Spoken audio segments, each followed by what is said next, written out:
السلام عليكم ورحمة الله وبركاته. بعيدا عن شاورما اللحمة وشاورما الفراخ، حد جرب شاورما البطاطس؟ تعالوا نعملها ونشوفها هيبقى طعمها ايه. هنجيب 4 حبات بطاطس او على حسب الكمية اللي انت عايزاها، على حسب الافراد اللي عندك، وبتقطعيها شرايح زي الشيبسي كده، بس صوابع مش حلقات او دواير، صوابع، وتقطعيها بالشكل ده. لو ما عندك سكينة مبشرة اعمليها بالمبشرة، لو مش عندك اعمليها بالسكينة زي ما انت شفتيها كده.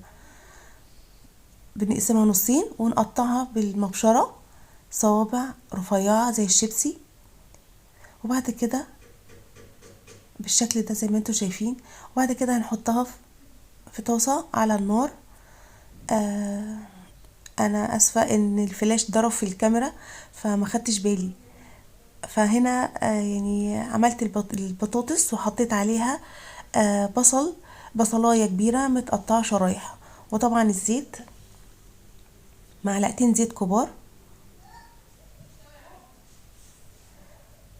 ادي البصل حطيته، ده البصل متقطع شرايح، حلقات، اسفة، حلقات. وفضلت اقلب فيها لحد ما البصل يدبل هو والبطاطس. وبعد كده فصين توم مهروسين ضفتهم عليها وقلبتهم مع بعض. هنا خلاص عدلت الكاميرا لما انتبهت ليها، وحطيت كل ده على النار، وحطيت معلقة ملح ودبس الرمان او صويا صوص اللي عندك، اللي موجودين عندك، يا دبس الرمان يا صويا صوص، عشان تدي مزازة للبطاطس الشاورما. وحطيت فلفل الوان. البطاطس مش محتاجة غير ملح وكمون بس، مفيش حاجة تانية غير كده، ولا فلفل اسود ولا بهارات ولا اي حاجة، هي ملح وكمون وبس. وهنا ده كريب. اللي مش عندها كريب، او انا عملت طريقة الكريب قبل كده على الصفحة عندي، فادخلي وشوفيها. وهنا دي التومية، وبرضو عملتها برضو فيديو، ادخلوا شوفوها، ادخلوا على القناة بتاعتي وشوفوها. وهنا حطيت البطاطس الشاورما، احنا نقول عليها هنتعملها بقى معاملة البانيه او الفراخ اللحمة.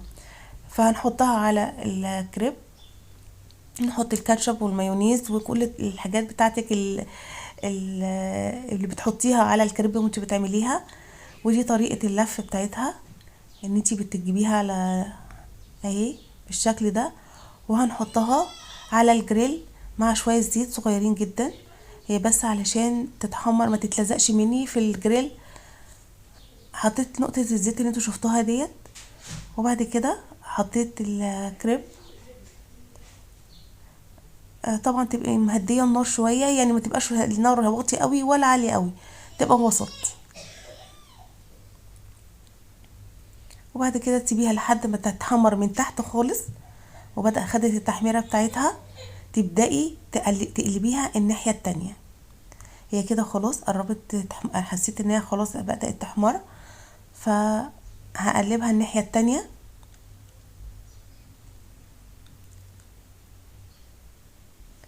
بالشكل ده. اهي خلاص، اهي احمرت، شايفين؟ وده شكلها بعد ما خلصت، شكلهم. ايه رأيكم؟